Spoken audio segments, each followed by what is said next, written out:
молодежь, раздвинь булки. Булки. Мы можем там Я мы посидим здесь. Мы посидим, блядь. Мы посидим. Что? Как дела? А? Что такое? Шикарно. А в чем?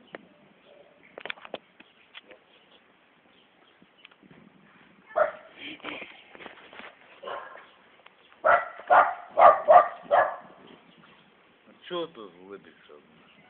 Я не знаю. Анекдот, наверное, вспомнил. Не уважайте стариков. Да ужасно.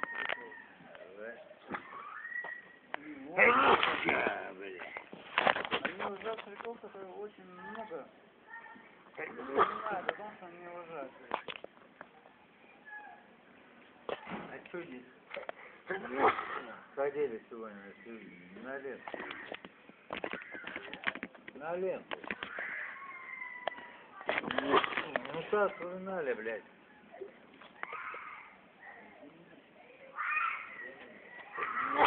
Времени нету, да? Что там происходит? Что там?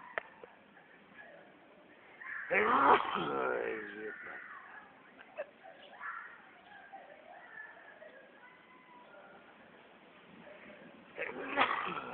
Гена, блядь. А тебя?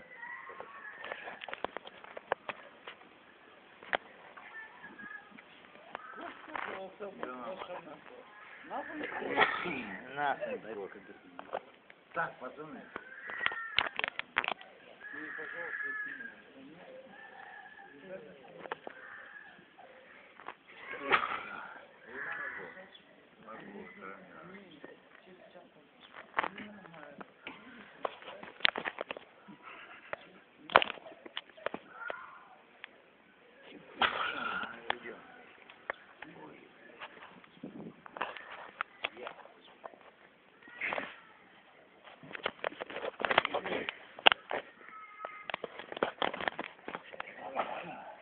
Блядь. Еще раз.